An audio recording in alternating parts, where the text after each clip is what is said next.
જય મુરલીધર। આજે આપણે પાઠ 8 કુદરતી સંસાધનો એના વિશે માહિતી મેળવીશું। કુદરતી એટલે કુદરત દ્વારા પ્રાપ્ત થતા અને સંસાધન એટલે સામાન્ય અર્થમાં જોઈએ તો સાધન। પણ એ સંસાધન ક્યારે બને? તો જ્યારે માનવી તેનો ઉપયોગ કરે ત્યારે। સંસાધન દ્વારા માનવીની જરૂરિયાતો થોડા ઘણા અંશે પૂરી કરી શકાય, પરંતુ જે કુદરતમાં રહેલા છે, જે તમામ કુદરતી તત્વો છે, એને સંસાધન કહી શકાતા નથી। આ તત્વો ત્યારે જ સંસાધન બને જ્યારે માનવી તેના વિશિષ્ટ જ્ઞાન અને કૌશલ્ય દ્વારા એનો ઉપયોગમાં આવે। ટૂંકમાં માનવી જે સાધનનો ઉપયોગ કરે છે એ એના માટે સંસાધન છે। બીજી રીતે જોઈએ તો જે વસ્તુઓ પર માનવી આશ્રિત કે નિર્ભર હોય, એના ઉપર આધાર રાખતો હોય અને જેનાથી એની જરૂરિયાતો પૂરી થતી હોય, માનવી તેનો ઉપભોગ કરવાની બે પ્રકારની ક્ષમતાઓ, શારીરિક અને બૌદ્ધિક, તો એને સંસાધન કહી શકાય। એ મુજબ કોઈ પણ વસ્તુ માનવ જરૂરિયાતો પૂરી કરવા માટે ઉપયોગમાં લેવાય તે સંસાધન બની જાય। પ્રાચીન સમયમાં જમીનમાં દટાયેલા ખનિજોની માનવીની જાણકારી ન હતી, ત્યારે તે સંસાધનો નહોતા। પણ આજે જેમ જેમ આપણે એનો ઉપયોગ કરતા ગયા, ખનન પ્રવૃત્તિ વધતી ગઈ, એમ માનવ જીવન માટે અત્યંત જરૂરી બની ગયા। આ એક વાત થઈ ખનિજની। બીજું કે કુદરતી સંસાધનની જેમ જેમ ઉપયોગિતા વધતી જાય અને કાર્ય કરવાની યોગ્યતા, એ બંને ગુણધર્મો હોવા જોઈએ। એક સંસાધનનો ઉપયોગ કરીએ છીએ તો ઉપયોગની સાથે સાથે કેવું કાર્ય કરે છે એ પણ જરૂરી છે। આમ કુદરત, માનવ અને સંસ્કૃતિ આ ત્રણેય ભેગા થાય અને પ્રક્રિયા થાય ત્યારે જ એ સંસાધન બને છે। આ વાત થઈ સંસાધનોની। હવે જોઈએ સંસાધનનો ઉપયોગ કઈ રીતે કરી શકાય। તો કે સંસાધનનો ઉપયોગ વિવિધ રીતે થાય। માનવ જીવનના દરેક તબક્કે કોઈક ને કોઈક ભૂમિકાએ આપણે સંસાધનને ધ્યાનમાં રાખીએ છીએ।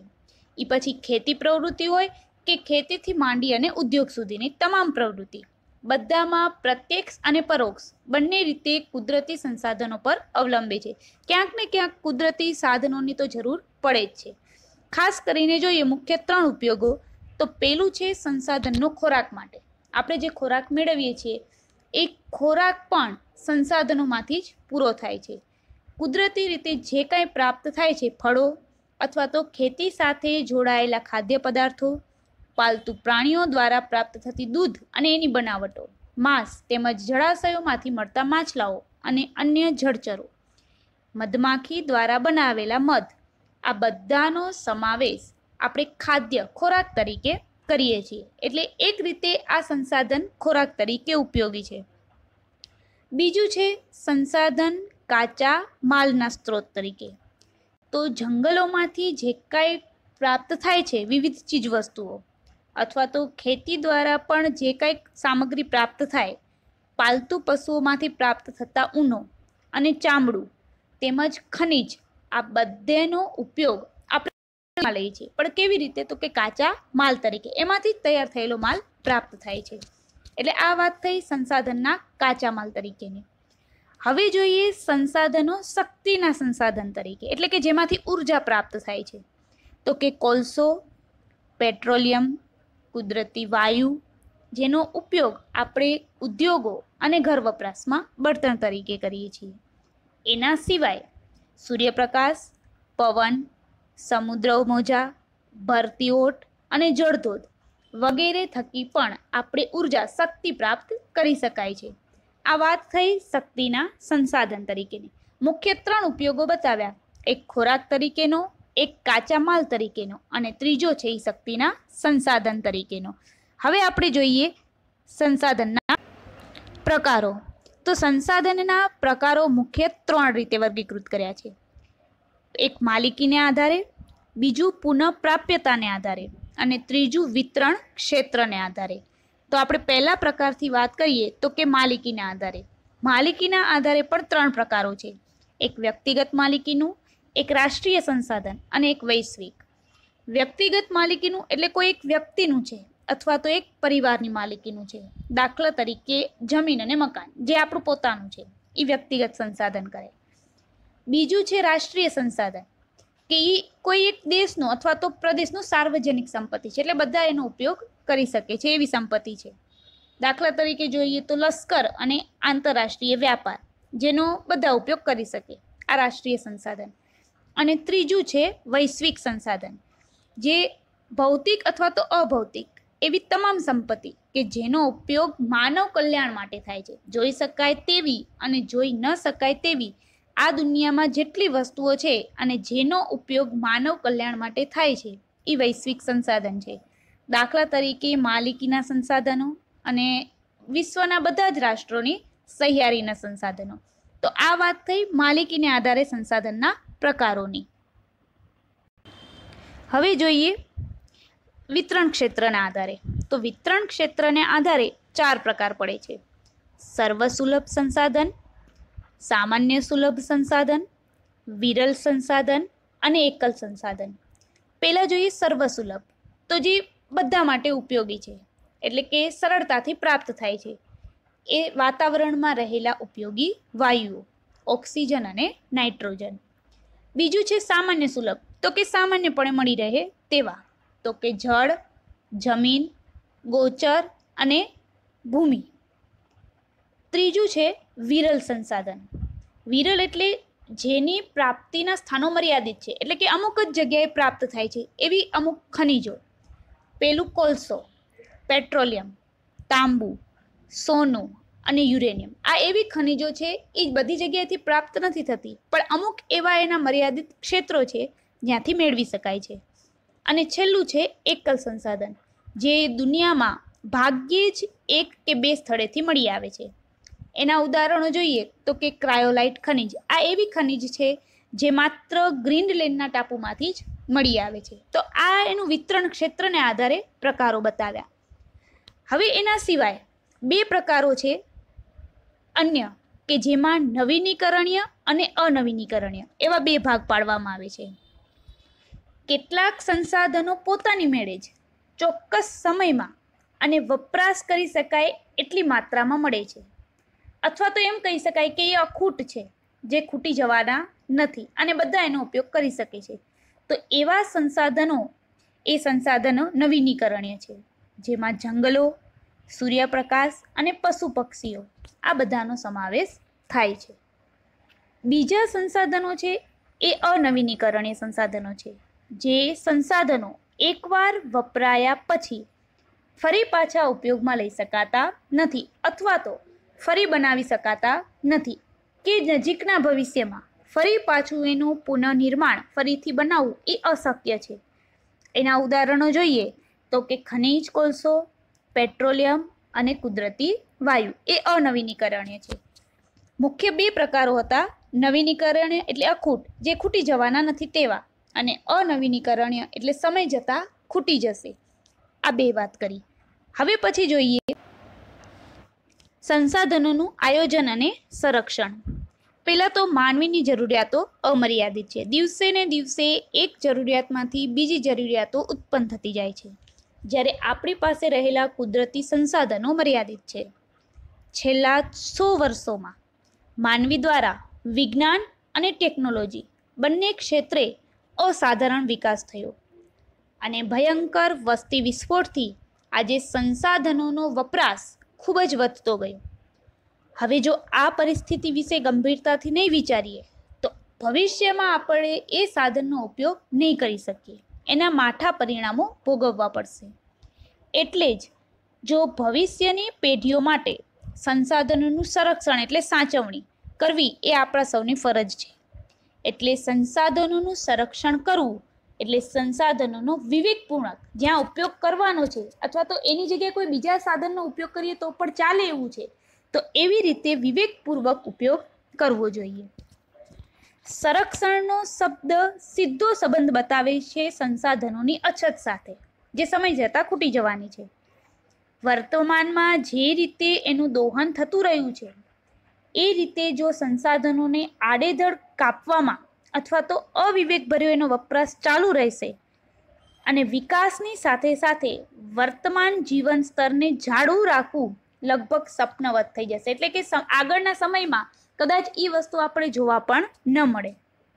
એ માટે એનો વિવેકપૂર્વક ઉપયોગ, એનું સંરક્ષણ અને પુનઃ ઉપયોગ જેવી બાબતોનો સમાવેશ થાય છે. જ્યારે કોઈ વૃક્ષ કે જીવના અસ્તિત્વ ઉપર સંકટ હોય, ત્યારે તે માટેલા ગોખાયેલા વ્યવસ્થાપનને સંરક્ષણ કહેવાય છે. અહીંયા વાત છે કુદરતી તત્વોને સાચવવાની, એનું સંરક્ષણ કરવાની.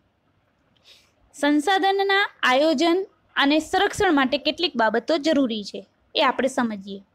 તો સૌથી પહેલાં તો કોઈ એક દેશ કે એક પ્રદેશ એને એક એકમ ગણો અને એ એકમમાં ઉપયોગમાં લેવાયેલા હજુ વણ વપરાયેલા કે સંભવિત સંસાધનોની ઉપલબ્ધિ અને એની વિશેષતા આની જાણકારી મેળવવી કે કેટલા સાધનો છે, હવે પછી કેટલા સાધનો ઉપયોગમાં લેવાશે એની જાણકારી મેળવવી. બીજું, જે સંસાધનોનું પ્રમાણ મર્યાદિત છે એટલે કે સમય જતાં હવે ખૂટી જવાના છે, અનવીનીકરણીય સંસાધન છે, એનું વૈજ્ઞાનિક ઢબે દોહન કરવું જેથી તેનો વપરાશ અનિવાર્ય હોય ત્યાં જ કરવો, બિનજરૂરી વપરાશ કરવો નહીં. ત્રીજું, જે સંસાધનોની માત્રા વધારી શકાય એના માટે સતત પ્રયત્ન કરવા જોઈએ. ચોથું, જે સંસાધનો વર્તમાનમાં સોંઘા અને સહજ છે, ઓછી કિંમતે અને સરળતાથી પ્રાપ્ત થાય છે, એને વેડફવાને બદલે જરૂરિયાત પૂરતી કરકસર કરી અને એને સાચવવા જોઈએ. ત્યાર પછી જે મર્યાદિત માત્રામાં ઉપલબ્ધ છે એવા સંસાધનોને જાળવી રાખવા, એનો વિકાસ કરવો અને એની જગ્યાએ કોઈ બીજા સ્ત્રોતનો ઉપયોગ કરી શકીએ તો એ લાંબા ગાળે વધારે ફાયદાકારક છે. ત્યારબાદ સંસાધનોના સંરક્ષણ માટે તંત્રએ જરૂરી એવા કાયદા અને નિયમો બનાવવા અને એનું અમલીકરણ પણ કરાવવું જોઈએ. અને છેલ્લે નાગરિકોને સંસાધનના વિવેકપૂર્વક ઉપયોગ સાથે જોડાયેલી તમામ બાબતોથી વાકેફ કરવા અને જનજાગૃતિ કેળવવી, તો જ આ સંસાધનોનું સંરક્ષણ એને લાંબા ગાળા સુધી સાચવી શકાશે. આ વાત થઈ સંસાધનોના આયોજન અને એના સંરક્ષણની. હવે આપણે જોઈએ જમીન નિર્માણ. જમીનનું નિર્માણ કેવી રીતે થયું? તો સામાન્ય રીતે ભૂસપાટીનું ઉપલું પડ છે કે જેના ઉપર વનસ્પતિ ઉગે છે એને આપણે જમીન કહીએ છીએ. જમીન પૃથ્વીના પોપડા પરના અનેકવિધ કણોથી બનેલું એક પાતળું પડ છે જેના ઉપર તમામ તત્વો રહેલા છે, જેમાં ખનિજ, ભેજ, ધુમ્મસ અને હવા એ બધા એનામાં મળે છે. ધીમે ધીમે માટી નીચેના તેમાં મૂળ ખડક સ્તરો આવેલા હોય છે જેના દ્વારા જમીનનું નિર્માણ મૂળ ખડકોના ખવાણ, એના ધોવાણ બંનેના મળતા પદાર્થોથી થાય છે, જેમાં જૈવિક અવશેષો, ભેજ અને હવા આ 3 પદાર્થો ભળે છે.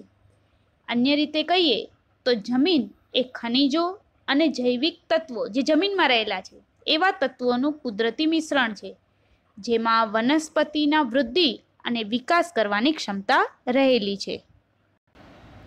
આકૃતિમાં જોઈએ તો મુખ્ય છે આબોહવા, જેની અસરથી ખડકોનું ખવાણ થાય છે અને એમાં ખનિજ દ્રવ્યો ભળે છે. છેલ્લે બને છે જમીન. એવી જ રીતે એના પરિણામ સ્વરૂપે એના અસરથી વિવિધ પ્રકારના વનસ્પતિ અને અવશેષો જે જમીનમાં રહેલા છે એ સડે છે, એ જૈવિક દ્રવ્યો છે. ઉપર ખડકોનું ખવાણ થાય છે, નીચે જૈવિક દ્રવ્યો. આ બંને પદાર્થ ભેગા થાય છે અને એનું સંયોજન થાય છે ત્યારે જમીન બને છે. આમ આબોહવાની અસર થવાથી ખડકોનું ખવાણ થયું અને ખનિજ દ્રવ્યો બન્યા. એવી જ રીતે આબોહવાની અસર થવાથી વનસ્પતિ અને પ્રાણીજ જેનાથી જૈવિક દ્રવ્યો બન્યા. બંનેના પરિણામે એક ખડકોના ખવાણ થવાથી અને બીજું અવશેષો સડવાથી 2 તત્વો આવ્યા, એક ખનિજ દ્રવ્ય અને બીજું જૈવિક દ્રવ્ય, અને છેલ્લે એનું જે સંયોજન બન્યું એ જમીન તરીકે ઓળખાય છે. આ વાત થઈ જમીન નિર્માણની. હવે જોઈએ જમીન.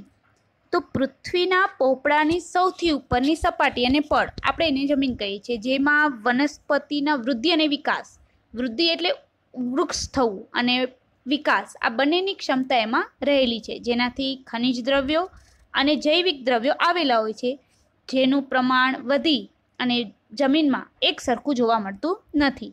એટલે કે જમીન એ સેન્દ્રિય પદાર્થયુક્ત ઝીણા કણોવાળો પોચો ખડક પદાર્થ છે, અથવા તો ભૂપૃષ્ઠ પરના ઉપલા ખડકને, માતૃ ખડકને અને વનસ્પતિ દ્રવ્યોના મિશ્રણથી જે પદાર્થ બને છે એવો અસંગઠિત પદાર્થનું પડ કે સપાટી એટલે જમીન. આ વાત થઈ જમીનની, જેમાં જે મૂળ ખડકો છે એનું ઘસારણ થયું, તૂટી ગયા અને ધોવાણ થયું કોઈ પણ કારણોસર, એ હવાથી હોય કે પાણીથી હોય, જેનાથી તેના પરિબળો તૂટી અને એનો ભારીક ભૂકો બને છે. અને આ ભૂકો એ ચૂર્ણમાં એ વનસ્પતિ અથવા તો જીવજંતુ એના વિઘટન અને સડવાથી બનેલા સેન્દ્રિય તત્વો એમાં ઉમેરાણા અને આ તમામ પ્રક્રિયામાંથી પસાર થઈ અને જમીનનું નિર્માણ થયું, જે મુખ્યત્વે વનસ્પતિના વિકાસમાં મહત્વની ભૂમિકા ભજવે છે. જમીનના નિર્માણના સમયગાળામાં જે તે આબોહવા એ જમીન ઉપર મહત્વપૂર્ણ અને વ્યાપક રીતે અસર કરે છે.